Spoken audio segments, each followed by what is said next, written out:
Bagong bahay, bagong lipat tayo guys at napakagulo pa ng setup natin. So since nakabili tayo ng dalawang double deck kahapon kasi ano siya, wala pa siyang pang second floor. So double deck lang muna yung binili namin. So ang gagawin namin yung sa taas, lalagay namin yung mga gamit na hindi masyadong ginagamit. Tapos yung sa ano niya guys, yung pinaka ano dyan, baba, pwede ring lagyan ng mga abubot o yung mga gamit ninyo na paminsan-minsan lang, kagaya ng mga wires, yung mga gamit pang pag meron tayong ginagawa sa bahay. So, kagaya nito guys, mga ano to, ano bang laman? So, yung mga ganito, yung mga sombrero, yung mga basta mga anik-anik. So, dito na lang sa taas. Mahirap talaga kapag wala kang mga cabinet.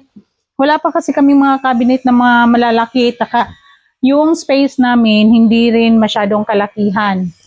So, ito mga ano din to, mga saunan, anong tawag doon? Mga pillowcase. Yan. So, sa taas na lang din muna to. Habang wala pang cabinet na nabili. So, bibili tayo ng cabinet pero di muna ngayon. Diyan muna kayo. So, ang gagawin namin, lalagyan na lang ng kortina dyan sa taas. Lagyan ng kortina para hindi siya pangit tingnan. Yan. So, unti-unti lang. Pakunti-kunti lang talaga para ano siya, balang araw magiging maayos din guys. Dahil since meron na rin tayo nare-receive ng yung mga sahod, kunting pasahod dito sa social media, kaya pakunti-kunti maayos din, mabubuo din. Pero kunting ano lang, pasensyahan muna natin tong ating munting bahay. Pero at least guys, masaya kami dahil bahay na talaga namin to, may title, clean title talaga siya. Yung titulado talaga sa subdivision na bagong turnover. Yan. So, hindi na tayo kakabahan kapag end of the month na, di ba?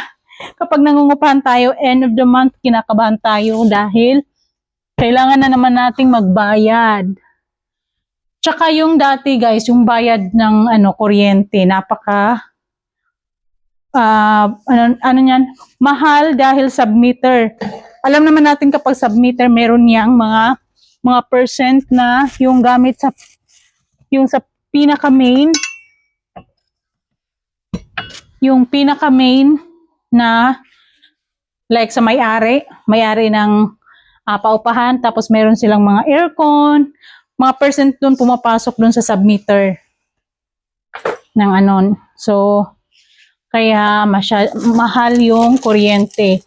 So, dito guys, yung first naming bill, walaan nyo kung magkano. First naming bill sa kuryente dito is 1 peso and 88 centavos. Pero ano lang din naman yun, parang ilang araw lang din kasi kakakonek lang. So, ito, yan, kagaya nito, ito talaga yung mga wires, yan. Yan, mahihirapan talaga tayo kapag meron tayong mga ganito dahil hindi rin natin pwedeng itapon basta-basta dahil baka kailangan. Balang araw baka kailanganin natin ito. So, maghahanap tayo, bibili na naman.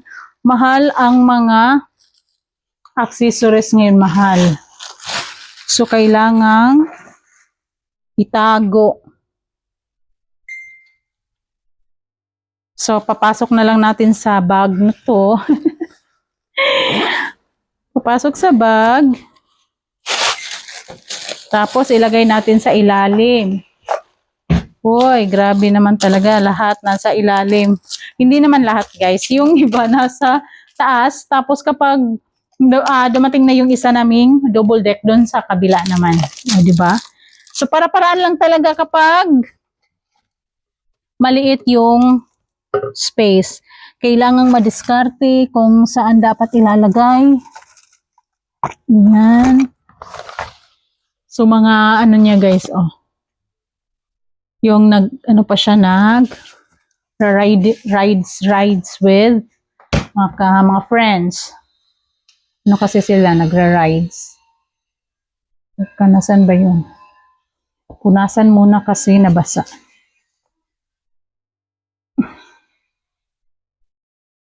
So maraming makaka-relate yung mga laging naglilipat ng bahay. Lalo na kapag dati talaga yung nagre-renta. Tapos kapag hindi mo na talaga kaya yung environment, kailangang lumipat.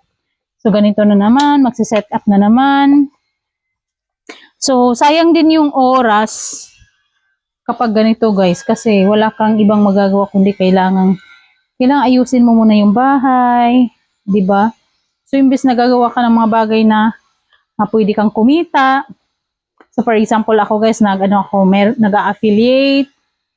Kaya nag-affiliate din ako paminsan-minsan. Pero syempre, nanay din. So, hindi makapag-focus talaga sa pag-affiliate. Parang extra-extra lang. Pero at least kumikita ng konti. So, saan na ito ilalagay? Doon. Ano ito?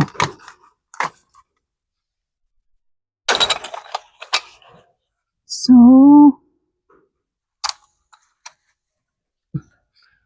ayan, at meron pa. Meron pa, ano na naman ang laman ng mga ito. Mainit. Teka lang. On lang natin yung fan.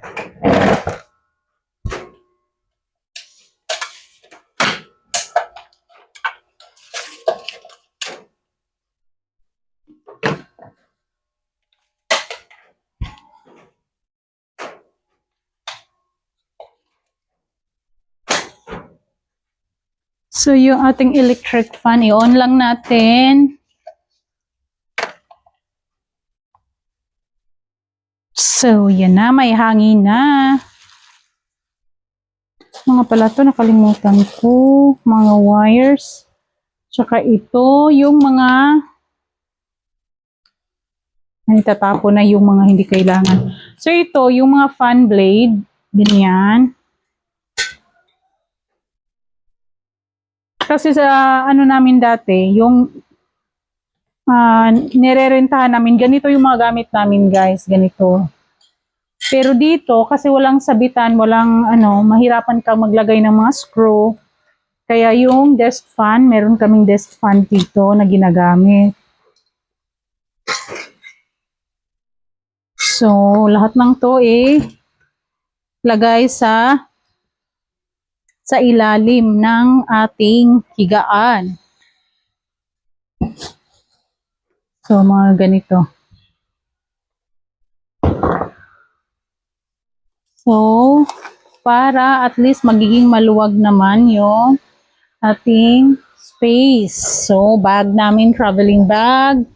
Since hindi madalas nagta-travel at hindi palaging ginagamit. So, ilalagay sa loob ng ating bag. Ayan.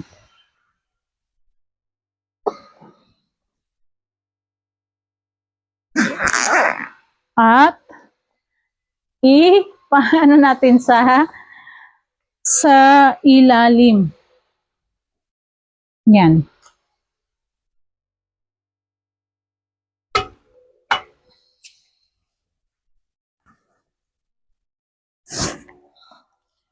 So, ano to guys? Pamamahayan siguro to ng mga lamok. Hirap din kung saan to ipasok. Mayroon pang isa, siguro sa taas na lang.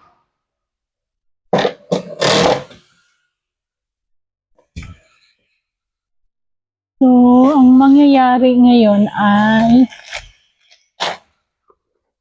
kapag ganito yung setup, parang akala mo, ano siya, malinis natin. Andyan lang. So, at least ngayon, yung isang laman nito ay natapos ko ng ayusin. So, ganun lang yung pag-aayos sa ngayon, guys. Ganun lang, pero paunti-untiin yan. So, yung plano namin, bibili kami ng cabinet. So, since yung so, sa next naman, sa next na sahuran.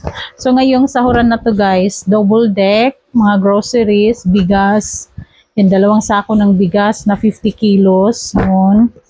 Yun yung ininvest, doon muna namin ininvest. At, syempre, panibagong cellphone para makapag-vlog-vlog, para matuloy natin yung ating buhay na mag-vlog-vlog tayo guys.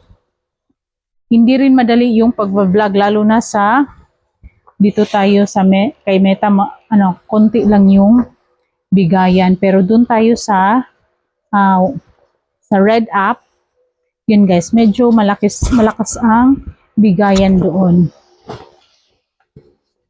Yan. So sa ngayon yan muna. At ayan, may space na kami. Yan, so dito ko yan nilagay kasi. Diyan ko nilagay, ayan. So, may space na.